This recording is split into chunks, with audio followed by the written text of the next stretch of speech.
Tapi pelajaran berharga Pilpres kemarin apa, Mas? Ya ternyata ambisi kekuasaan itu warnanya tetap, gitu, nggak berubah. Artinya kalau orang sudah terjebak di situ, ya maka dia akan menggunakan segala cara untuk bisa memuaskan ambisi. Kalau aku melihatnya menjadi sangat menarik ya. Artinya kalau memang calon tunggal itu adalah desain strategi pemenangan kekuasaan, ya besok-besok jangan-jangan kita nggak perlu pemilu. Segala upaya yang bisa kita lakukan, menjaga hubungan terbaik dengan mitra-mitra yang paling strategis untuk memastikan tidak ada calon tunggal. Setidaknya di level provinsi ya jangan sampai ada calon tunggal lah Pak. Ini kan provinsi gede-gede, provinsi utama di Sumut, strategis di Jatim, di Jakarta itu provinsi-provinsi yang populasinya besar, yang ikonik, jangan ada calon tunggal. Nah IKN hari ini banyak catatan masyarakat yang menunggu tentang sebenarnya di IKN itu kayak apa sih itu komunikasinya dengan masyarakat. Jadi bukan promosi kata kuncinya, komunikasi.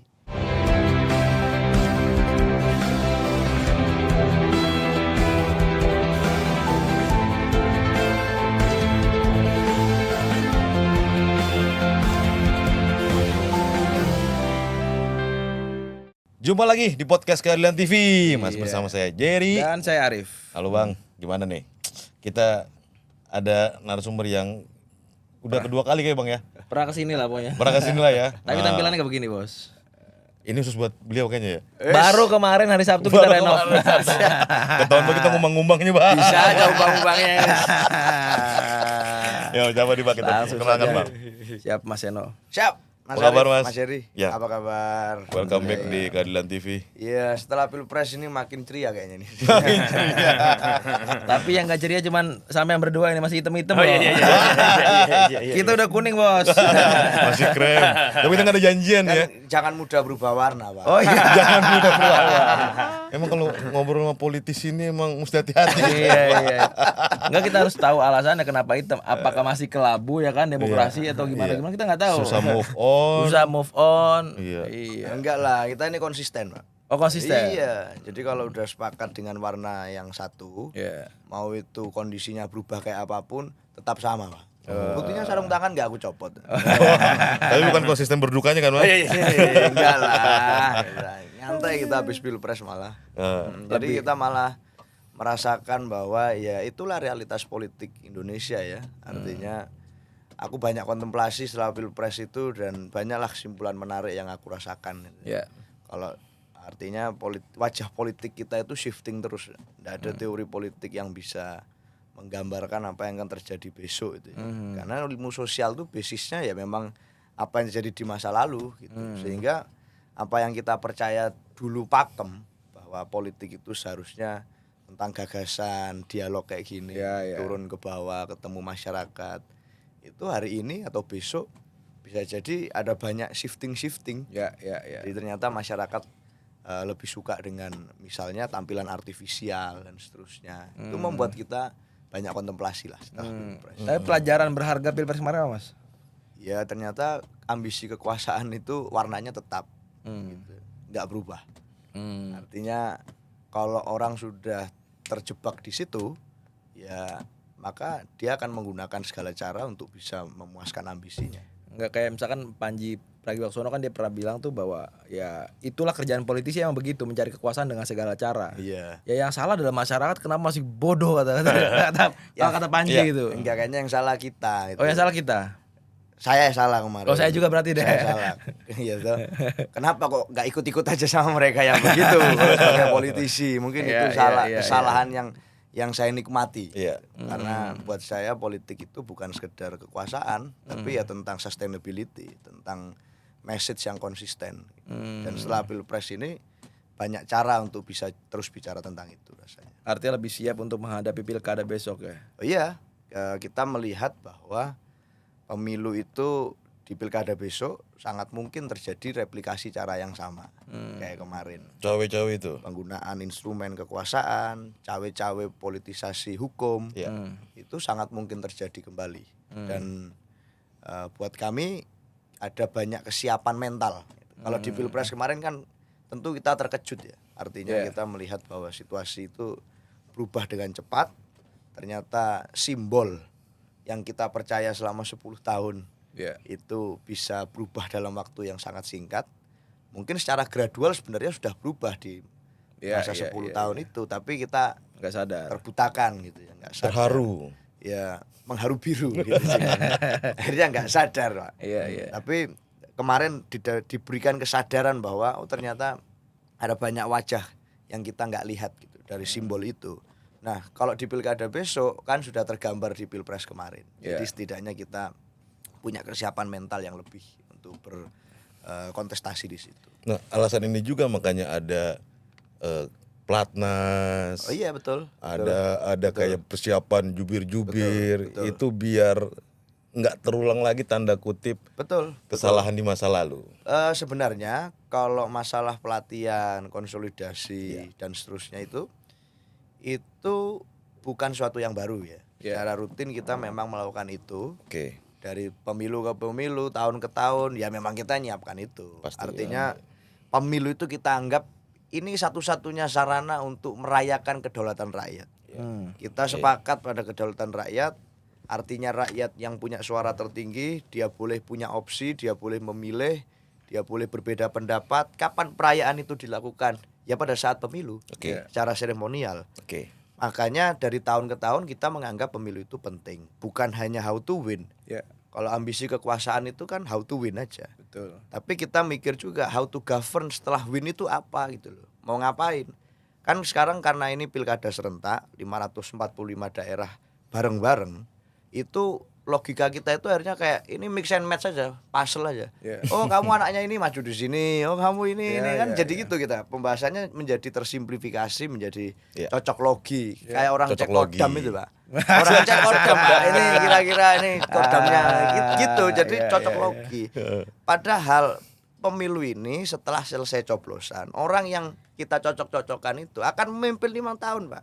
Dan bertanggung jawab pada jutaan, puluhan juta orang yang hidup di situ. Maka ini serius sekali, Pak. Nggak bisa kita sembarangan. Jadi pelatihan lah, terus persiapan, konsolidasi, apapun yang kita lakukan itu dalam rangka untuk kita mempertanggungjawabkan loh pilihan kita ini pada rakyat. Gitu. Tapi bagaimana cara PDI Perjuangan itu minimal mengetahui lebih awal, mendeteksi lebih awal penipuan-penipuan yang bakal menimpa di pilkada besok, Mas?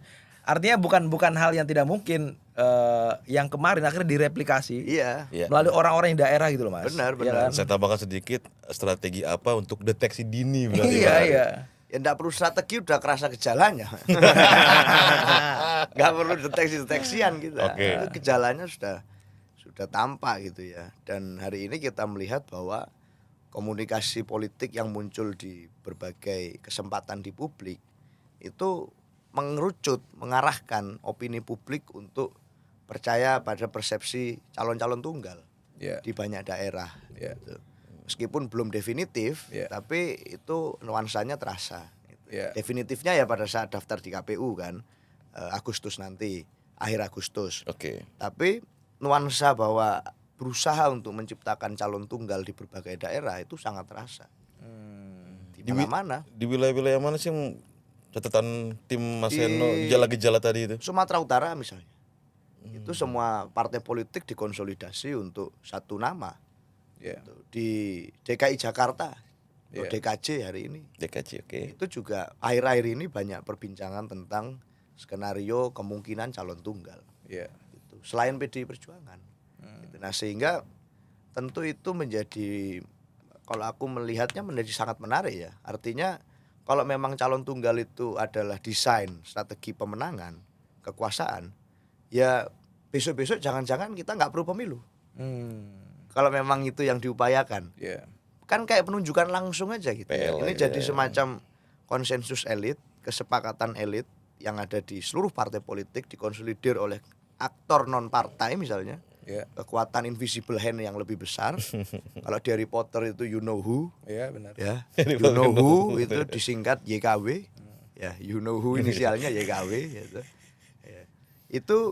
Itu akan sangat mencederai semangat kedaulatan rakyat. Karena ya kayak milih ini kesepakatan aja ini. Semua orang yang punya tiket atau punya otoritas untuk memberikan tiket sepakat pada satu nama untuk menjadi pasangan, ya sudah rakyat jadi tinggal ya ini aja pilihannya Iya, jadi iya. itu. Nggak ada dinamika lagi, nggak ada dialektika lagi, nggak ada lagi pesta demokrasi dan semua jargon-jargon tentang pemilu yang kita ketahui selama ini di alam demokrasi Iya, itu iya. tercederai, Pak. Berarti para Yunohu itu atau Voldemort itu udah ada catatan di Itu, PDIP ya Mas Seno? Ya kita nyatet betul Nyatet gejalanya betul, ya. itu. Nggak nyatet tuh ngerasain, Pak, itu, Pak. Ngerasain, Pak. Aduh. Itu berusaha di marking di mana-mana. Iya, apalagi PKS kan saya dengar baca berita udah resmi tuh ngusung Bobi. Di Sumut ya. Di Sumut. Tapi Gimana kita, PDIP menurut? kita ingin memastikan bahwa segala upaya yang bisa kita lakukan menjaga hubungan terbaik dengan mitra-mitra yang paling strategis untuk memastikan tidak ada calon tunggal. Setidaknya di level provinsi ya jangan sampai ada calon tunggal lah, Pak. Ini kan provinsi gede-gede, provinsi utama di Sumut, Strategis di Jatim, di Jakarta itu provinsi-provinsi yang populasinya besar, yang ikonik, jangan ada calon tunggal. Nah, kalau masyarakat akhirnya direpresentasikan partai, Mas? Ya jadinya kan begitu. Kalau itu seperti itu. Menarik seakan-akan tidak ada lagi diskursus publik di dalam pemilu. Yang ada adalah konsensus kesepakatan elit-elit politik. Buat kami di PDI Perjuangan, kami juga bagian dari partai politik. Tetapi kami ingin agar ada dinamika diskursus di pilkada. Itu dialektikanya akan muncul kalau ada lawannya, Pak. Iya, Kalau iya. pemilu tidak ada lawannya terus mau ngomong apa? Ngomong sama kota kosong, Mas. Dia nggak usah ngomong, dia joget aja selesai. Itu trennya yang akan terjadi. Nggak perlu ada janji kampanye, nggak perlu ada kontrak politik dengan warganya, nggak perlu ada pembahasan dengan kampus, dengan mahasiswa tentang mau bangun apa ke depan. Orang lawan dia kota kosong. Iya. Jadi itu yang menurut saya kita ingin mengantisipasi gejala itu di banyak provinsi hari ini. Atau misalkan di DKI kata Mas, semua udah ke calon A lah gitu ya. PDI ditinggal sendiri. PDI nggak bisa nyalon sendiri. Apa yang dilakukan PDI, Mas? Selain akhirnya meratapi bahwa ya lawannya adalah kota kosong gitu. Kita masih optimis bahwa masih ada waktu untuk menjalin komunikasi dengan mitra-mitra partai politik yang lain. Kan belum final seperti yang aku bilang tadi. Secara definitif memang belum. Janur kuning belum melengkung. Masih tegak. Apalagi janur merah. Belum melengkung. Ya. Sehingga masih ada waktu yang cukup meskipun sangat harus gercep ya, gerak cepat kita untuk mengunci kira-kira kita akan bekerja sama politik dengan siapa dan memunculkan nama siapa. Itu yang harus kita lakukan. Jadi bebannya dua. Di satu sisi kita ini harus bertanggung jawab dengan pilihan nama yang kita usung. Artinya kita memang orang ini memang orang yang dibutuhkan oleh daerah itu. Beban yang kedua menghadapi situasi koalisi super yang hari ini dibentuk di mana-mana itu. Jadi itu yang kita berusaha Saya untuk tambahkan sedikit pertanyaan dari Iya. Mas Arief. Mas tadi udah jawab. Tadi kan Mas bilang gerak cepat gitu Iya. kan. Seoptimis apa atau malah pesimis nanti mitra dengan koalisi ini? Waduh, kayaknya nggak ada enggak lah, harapan kita nih. masih optimis. Artinya kita menghargai betul bahwa semua partai politik itu punya otonominya sendiri. Teman-teman partai politik yang lain itu meskipun sekarang seakan-akan dibentuk persepsi itu berkoalisi gitu ya.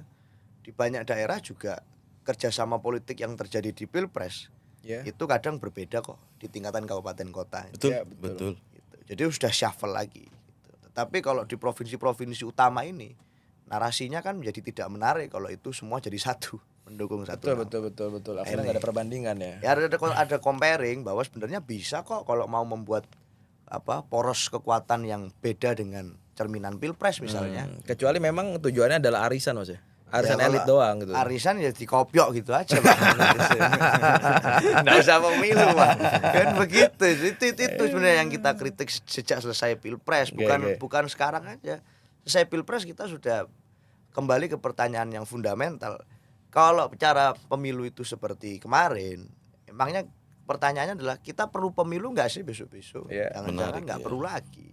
Jangan-jangan cukup nanti kongko-kongko aja. Iya. Para elit terus menentukan apakah mau begitu caranya. Kamuflase. Ya. Kamuflase. Ya kalau mau begitu ya repot, Pak. Padahal pemilu itu kita sepakati sebagai sarana kedaulatan rakyat. Nah, ini yang diskursus yang sedang kita coba hidupkan, bahwa pemilu itu bukan konsensus elit, bukan kesepakatan elit, tapi sebenarnya harusnya menjadi cerminan dari situasi politik yang ada di masyarakat itu. Iya. Itu baru sehat iklim demokrasinya.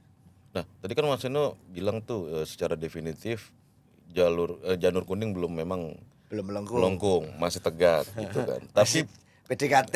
PDKT, komunikasi masih jalan terus. Tapi publik menangkap, saya pun pribadi juga terkesan kayak nggak pede atau ada kebingungan di DKJ, Sumut, 2 wilayah strategis inilah. Ini apa sih, kenapa ada apa PDP? Kalau di gitu, Sumut Mas? tidak ada kebingungan.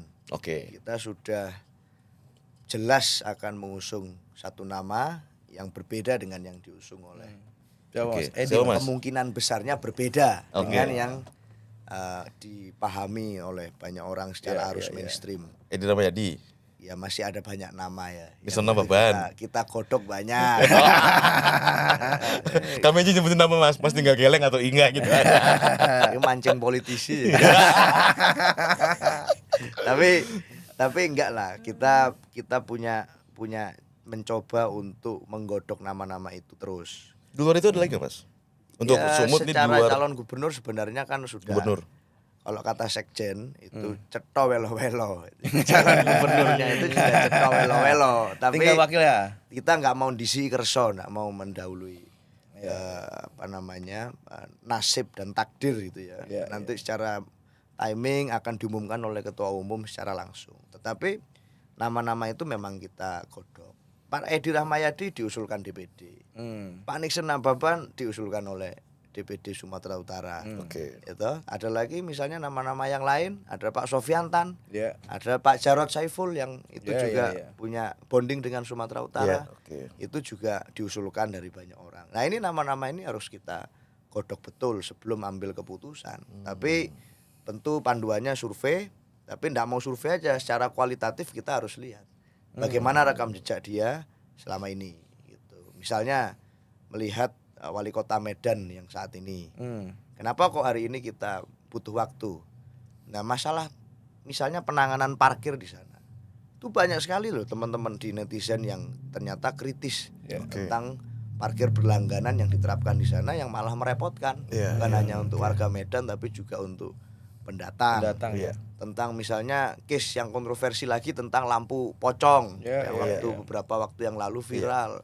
Lalu tentang penataan PKL-nya yang itu banyak video viral yang ada konflik dengan warganya. Nah, kayak gitu-gitu kan Itu jadi dimonitor PDP, catatan partai. Sehingga tentu ya kita harus mempertimbangkan calon yang memang bisa menjawab persoalan warga. Dia tahu masalah di sana dan dia bisa menjawab persoalan itu. Jadi nggak bisa gerusa-gerusu hanya karena ini dekat dengan ini, kenal dengan ini, anaknya ini, orangnya ini, bukan begitu. Tapi yang penting apa yang dirasakan masyarakat, dibutuhkan masyarakat, itu kita jawab. Jadi kalau kita terkesan berhati-hati, nggak mau tergesa-gesa, itu karena alasan-alasan itu. Kita beresin kabupaten kota dulu. Kabupaten kota kita banyak sekali sudah mengeluarkan rekomendasi. Baik. Di mana-mana sudah kita keluarin.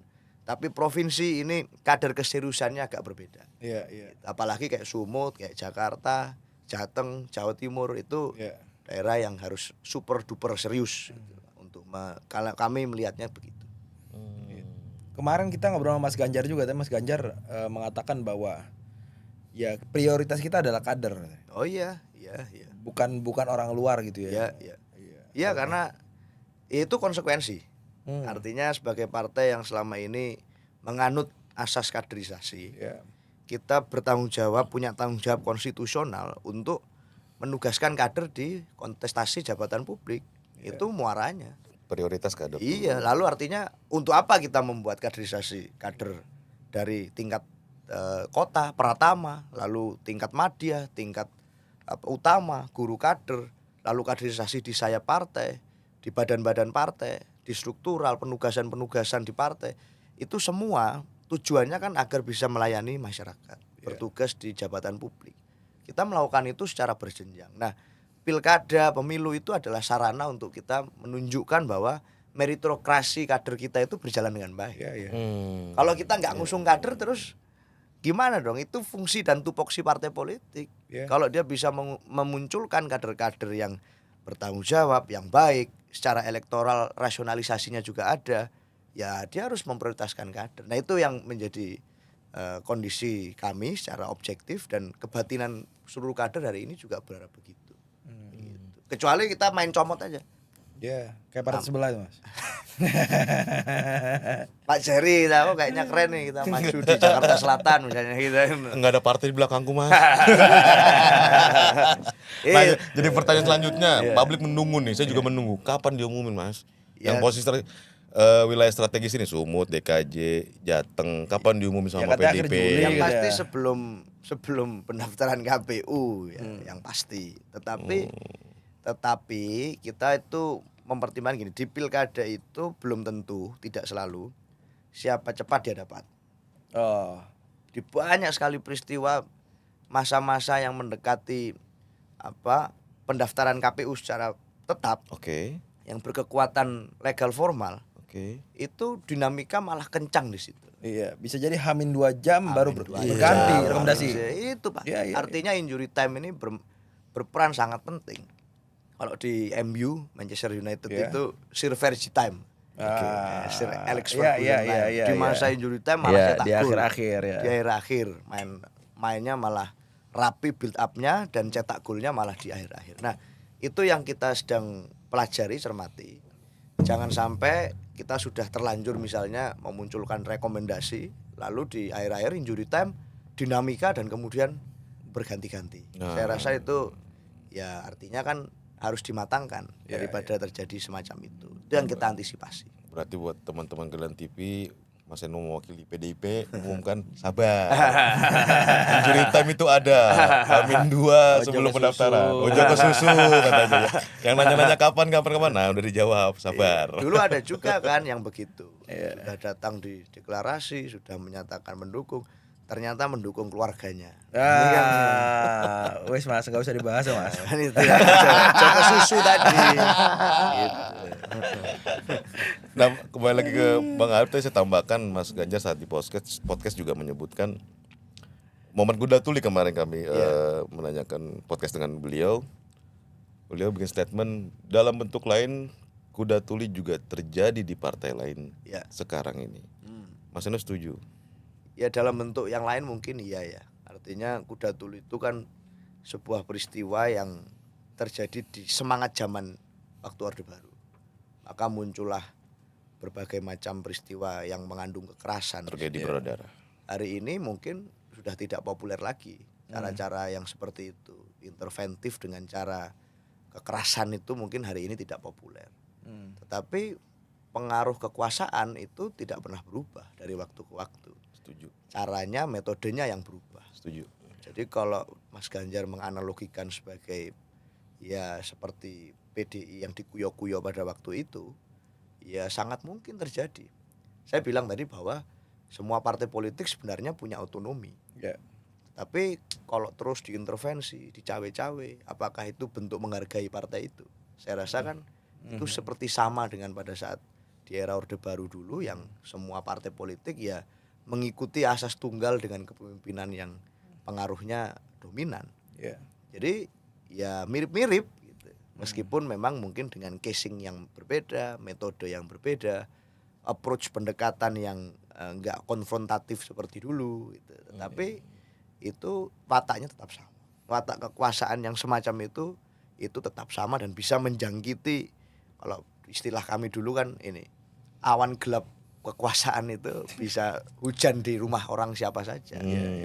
Itu yang hari ini PDI Perjuangan merasakan itu. Kita merasakan betul gimana rasanya di marking ketat pada saat bicara politik.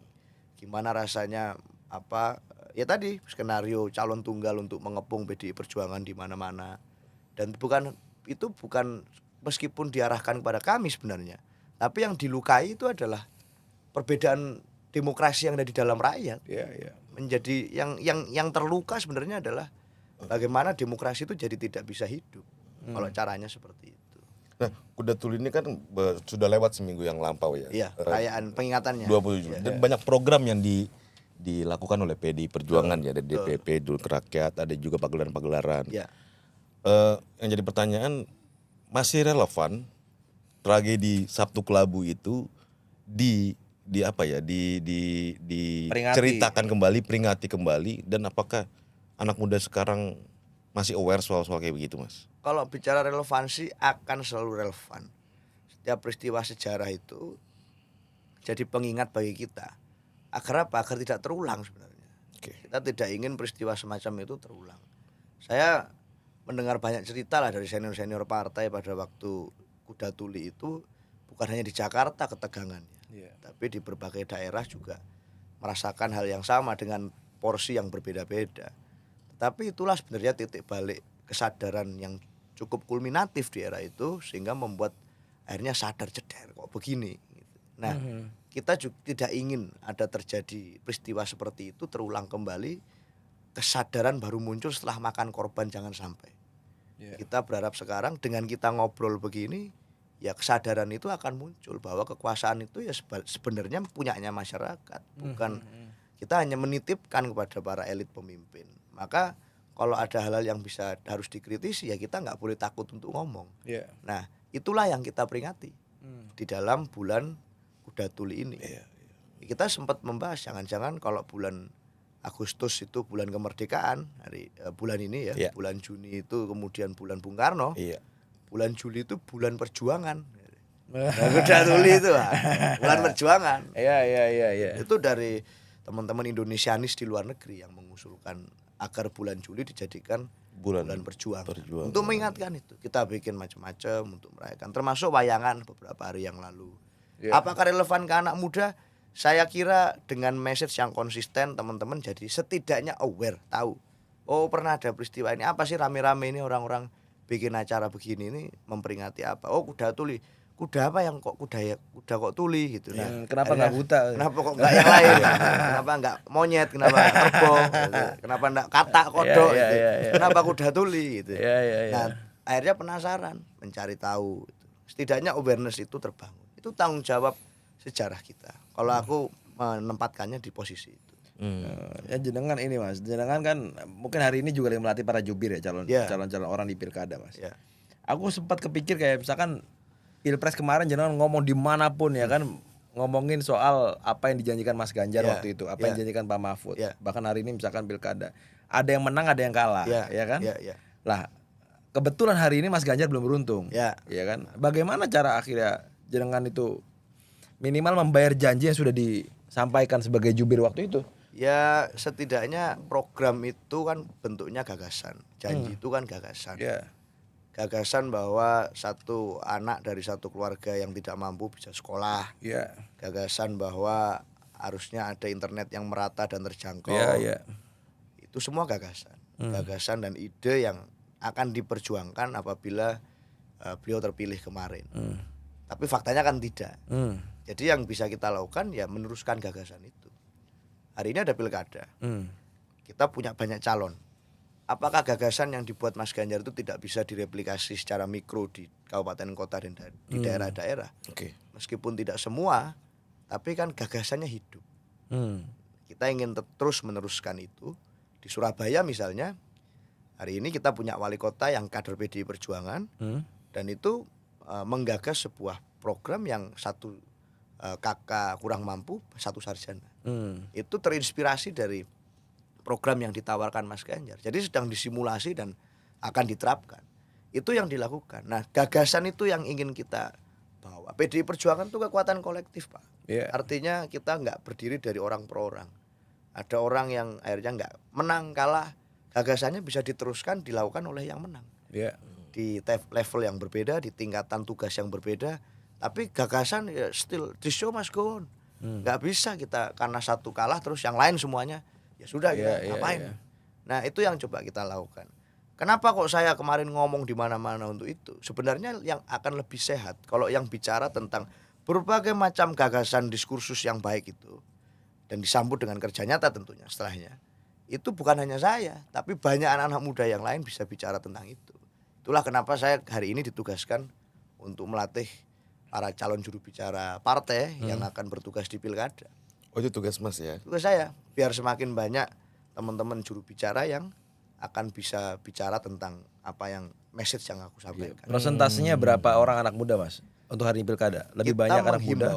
Kita menghimbau para calon kepala daerah kita itu yang kita tugaskan untuk ikut pelatihan untuk membawa serta tim pemenangan itu sebaiknya di bawah usia 45 tahun. Jadi banyak sekali. Kemarin sudah 3 gelombang kita laksanakan, besok tanggal 9 akan mulai gelombang keempat. Dan itu anak-anak muda banyak sekali yang ikut di pelatihan juru bicara, medsos, pelatihan penggalangan, itu anak-anak muda banyak ikut. Total berapa gelombang, Mas? Nanti sampai kurang lebih ya 5 sampai 6 gelombang targetnya. Itu. Artinya nggak perlu ini ya, nggak perlu ada orang-orang luar yang ikut campur ya. Sebenarnya kalau misalkan akhirnya memberdayakan di PDI sendiri juga udah selesai sebenarnya. Oh iya, artinya teman-teman yang kritis itu banyak di daerah-daerah. Saya pun aslinya kan dari juru bicara di Surabaya waktu pemilu 2020. Dan sebenarnya ya harusnya begitu. Artinya partai politik yang baik itu ya melakukan kaderisasi secara berjenjang. Sudah lulus di SD-nya ya naik ke SMP. Lulus SMP naik kelas ke SMA. Analoginya kan begitu. Nggak ujuk-ujuk nyomot sini, nyomot sana. Tapi ini ada prosesnya. Nah, dari mana proses itu bisa diuji? Ya di acara-acara seperti pemilu. Gitu. Ya itulah cara untuk menguji proses dan berbagai macam kualitas di diri masing-masing kader. Nah itu yang kita coba lakukan lagi di pilkada kali ini. Dan kita serius untuk mempersiapkan itu. Mesin politiknya kita persiapkan, bukan hanya persoalan nama. Nama nanti diumumkan ketua umum, mesin sudah siap semua. Jadi itu yang kita terbiasa untuk bekerja seperti itu. Nah, Mas Eno kan mendapat tugas sebagai pelatihan jubir ya. Kira-kira ada pesan khusus, instruksi khusus dari Bu Ketum atau Pak Sekjen, Pak Hasto untuk menjalankan tugas ini, Mas? Berani menyuarakan yang kita rasa sebagai kebenaran. Kan Satya Meva Jayate. Kebenaran pasti menang. Artinya apa? Ketakutan itu ilusi kalau kata Ibu.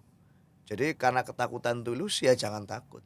Selama kita percaya bahwa yang kita bilang itu tidak bohong, selama kita tahu bahwa yang kita sampaikan itu kita nggak mengada-ngada, selama kita tahu bahwa yang kita sampaikan itu bukan fitnah, kita nggak mencaci maki orang karena kita nggak suka dia secara subjektif, kita bicara tentang kebenaran, ya ngomong aja. Jadi mindset pertama yang aku sampaikan ke teman-teman jubir itu aja Pak. Nggak ada lagi, Mas Arief. Itu aja. Jadi ngomong pertama mindsetnya harus berani. Jadi juru bicara itu soft skillnya, hard skill itu bisa dilatih kok. Dengan kita sering ngobrol gini bisa dilatih. Setuju. Apalagi kalau teman-teman hari ini kan banyak yang jago ngeyel juga toh. Kalau masalah itu kan bisa dilatih. Tapi kalau persoalan keberanian, berani menghadapi resikonya, berani menghadapi konsekuensi dari kalau dia bertanggung jawab atas apa yang dia sampaikan, ya harus berani menyampaikan. Itu aja. Sebenarnya kan tugas Mas ini penting loh, jubir ini. Karena kan menyampaikan humasnya lah istilah dari PDIP untuk pilkada ini kan, kurang lebih seperti itu kan. Ya semua sebenarnya harus jadi jubir yang baik. Oke. Nah sampai saat ini yang jadi catatan Mas Eno, kendala-kendala apa sih yang terjadi? Kendala jadi jubir. Pelatihan ini yang dilihat di lapangan. Ya kendala yang berarti banget enggak ya, karena kita juga enggak mengalami gangguan, enggak tiba-tiba diserbu, itu juga enggak. Kita aman, kondusif. Tetapi yang jadi gangguan kendala mungkin bukan kendala ya saya melihatnya, malah ini satu hal yang inspiratif. Teman-teman dari jauh-jauh itu datang semua loh. Kita panggil misalnya pelatihan bersama di Bogor. Selama ini di Bogor. Dari Papua, dari mana itu berjam-jam saya dengar ceritanya. Jadi dari satu kota ke kota lain harus naik kapal dulu. Lalu naik mobil. Lalu naik pesawat. Lalu dari Jakarta ke Bogor naik mobil lagi, berapa ke puncak berapa jam lagi. Itu dilakukan dengan senang hati. Daerah perbatasan termasuk ikut juga ya? Semua daerah tanpa terkecuali kita latih. Dan masing-masing cakada kita minta kirim 9 orang dari masing-masing divisi.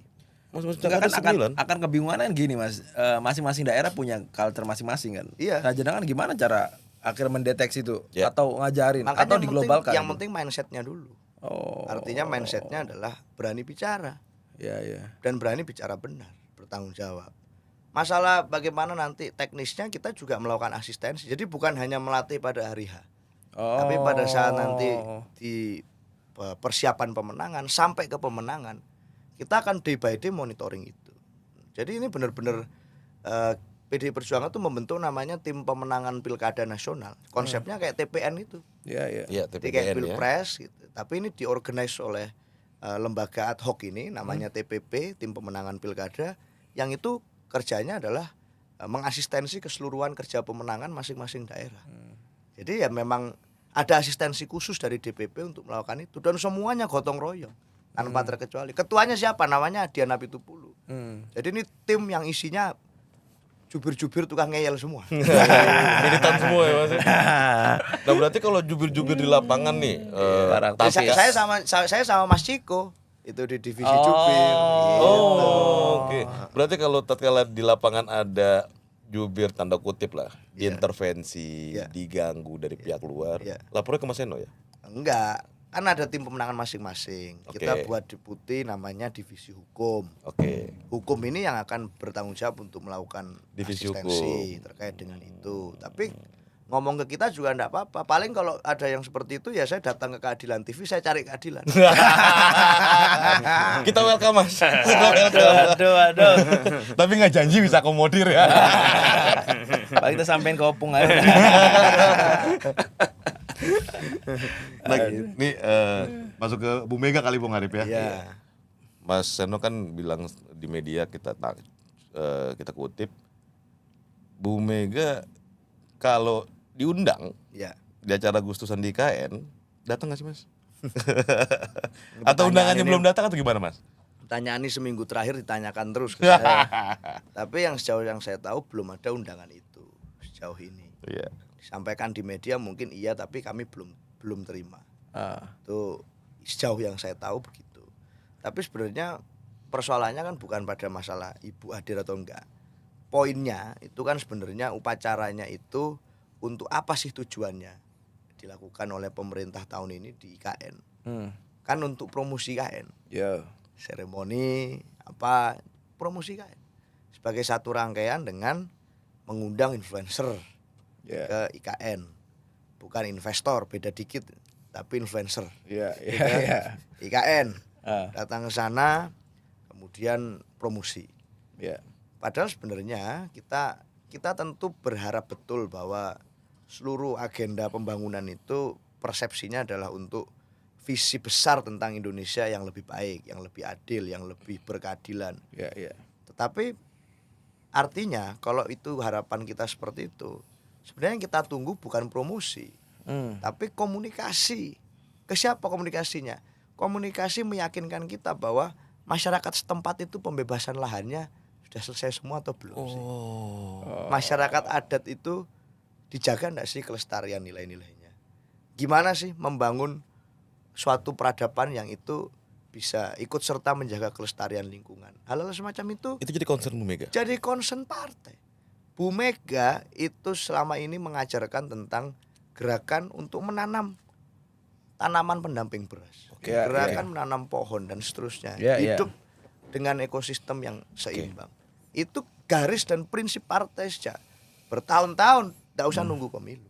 Yang kita lakukan, memang itu dilakukan dan diinstruksikan, bisa dicek rekam jejak digitalnya, pemberitaan tentang acara partai yang berkaitan dengan pelestarian lingkungan. Sehingga persepsi itu tidak berubah.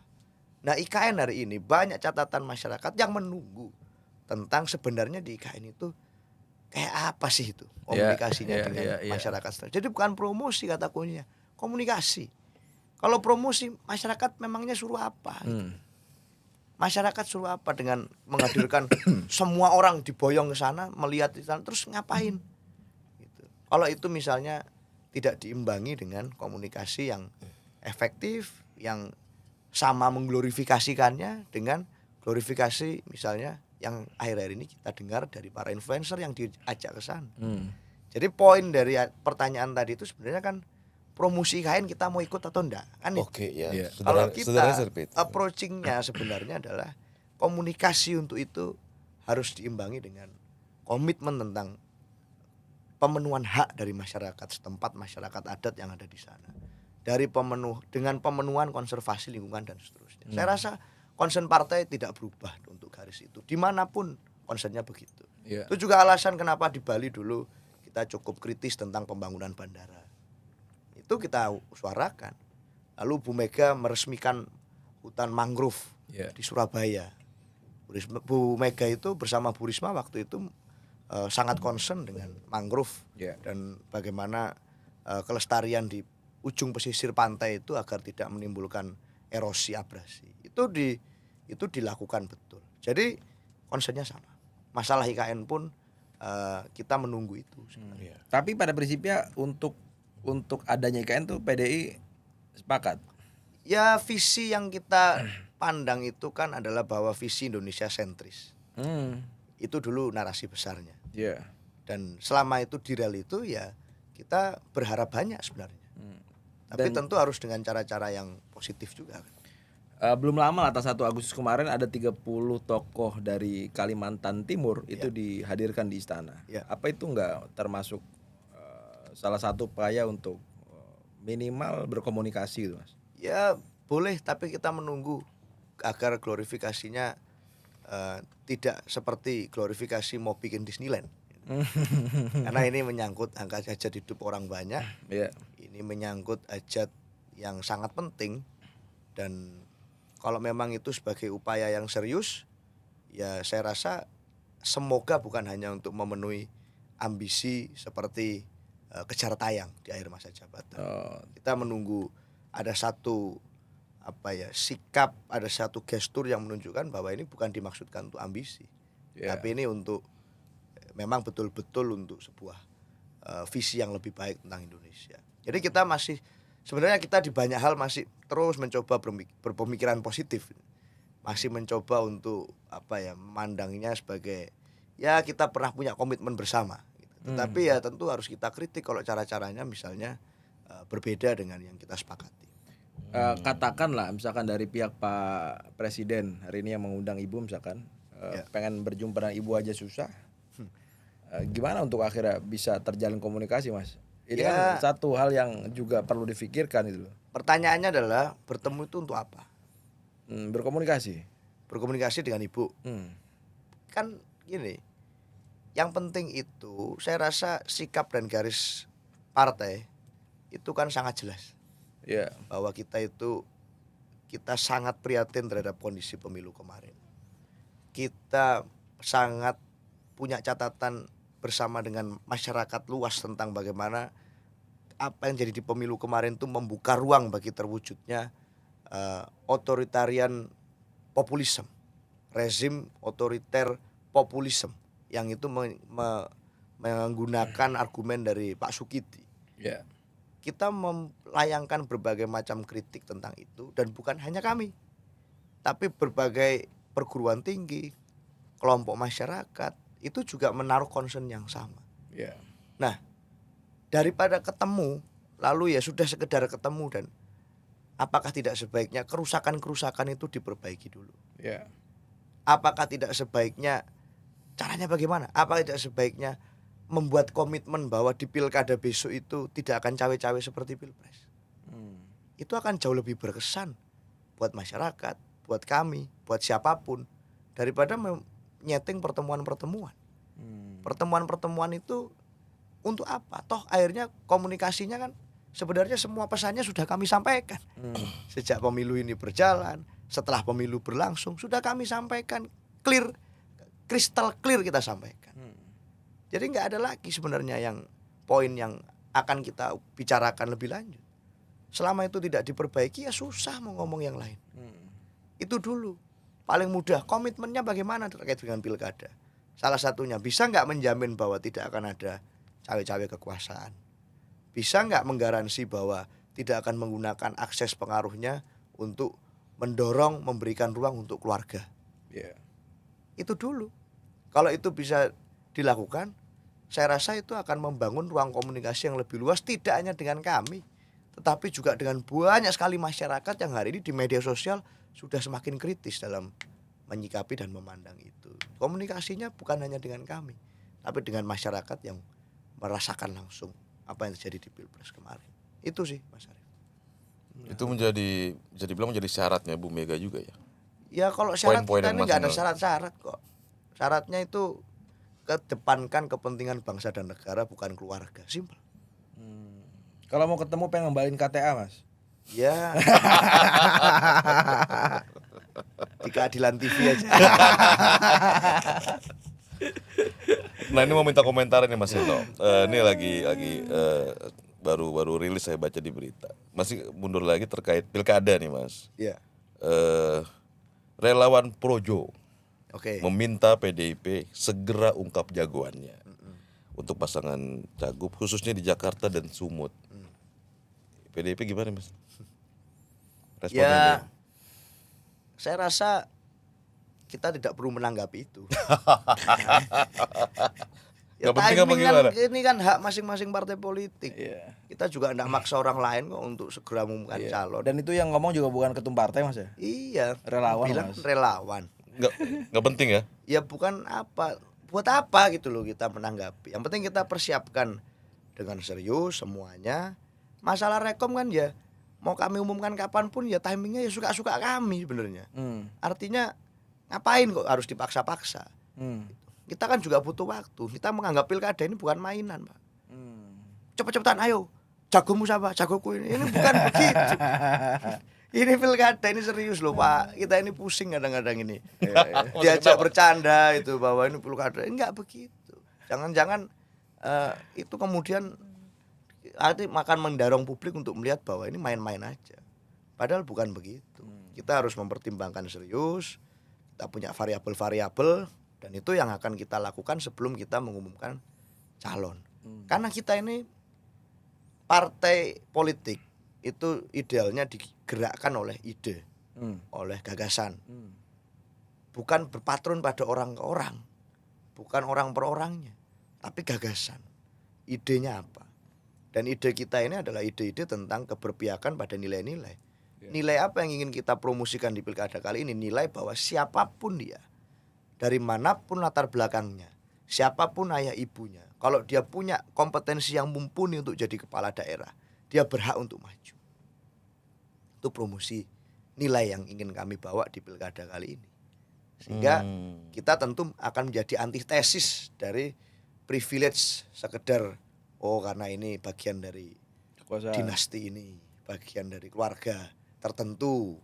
Itu kita ingin agar itu tidak terjadi. Saya rasa itu. Mas Eno kan kita ketahui sering mendampingi Pak Hasto nih. Ya, Berbagai kesempatan kegiatan beliau. beliau sekjen lah. Iya, sebagai sekjen. Sekarang kondisi Pak Hasto terkait yang Mas Eno ketahuin tanda kutip diganggu KPK gimana Mas? Pak Hasto Biasa itu aja kan atau malah? menunjukkan bahwa sebagai kader partai itu harus berani konsisten pada pesannya. Tidak peduli apakah ada gangguan atau tidak, ada intervensi atau tidak, ada distraction atau tidak.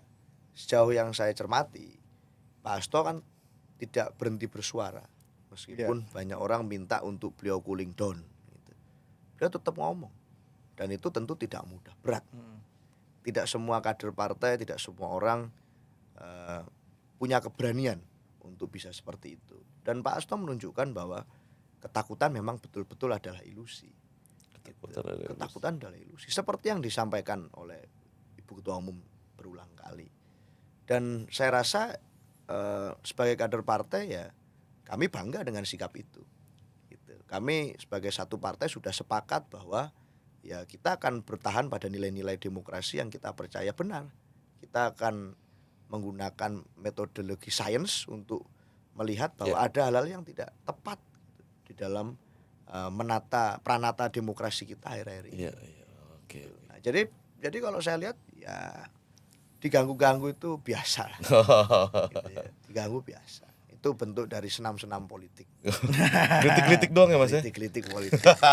Oke, Tapi itu malah seru gitu. Terakhir sebelum kita tutup Ya. Mas Eno. PDIP masih partai wong cilik sampai sekarang? Ya dong, pasti dong. Kita masih secara ikatan bonding dengan masyarakat, kita mengalami peningkatan kursi yang naik gitu ya di tingkatan DPRD kabupaten. DPRD dan naik kota. ya. Naik. Ini DPRD kabupaten dan kota naik. Di tengah situasi yang begitu, secara keseluruhan di nasional kita naiknya di kota kabupaten. Artinya penguatan itu terjadi di gerakan arus bawah. Itu sinyal masih PDIP. Kita masih bersama dengan masyarakat sebagai partai yang berasaskan Iya. Marxisme Bung Karno, Pancasila, itu kita juga masih menggunakan ideologi itu. Jadi masih dekat dengan rakyat. Dan harus selalu dekat dengan rakyat karena itu poinnya. Ngapain kita berpartai kalau enggak dekat dengan rakyat? Ini bukan hanya urusan elit. Masalah tentang pergerakan masyarakat, apa yang ada di pikirannya, itu yang harus dicermati oleh partai-partai. Bukan hanya masalah cepet-cepetan menentukan calon kayak tadi dibilang. Itu kan bukan partai politik namanya kalau begitu. Aspirasi elit itu, Pak. Nah, itu jadi aspirasi elit. Pro elit gitu. Harusnya begitu. Aduh. Oke. Gitu. Thank you banget Mas Eno penjelasannya, klarifikasinya. Tapi kita masyarakat media tetap aja kita colek-colek kapan diumumin, kapan diumumin. Thank you, lancar buat Nanti habis diumumin pertanyaannya ganti lagi. itu pasti. Semoga lancar tugasnya dari struktur juga dapat tugas untuk pelatihan kasih, jubir Mas Jerry. dan pilkada. Semoga PDP target-targetnya tercapai. Amin. Buat teman-teman Keadilan TV, silakan kirim komentar dan juga pendapatnya, dan tunggu kami juga di podcast berikutnya. Salam Persatuan Indonesia. Yes. Merdeka. Mereka.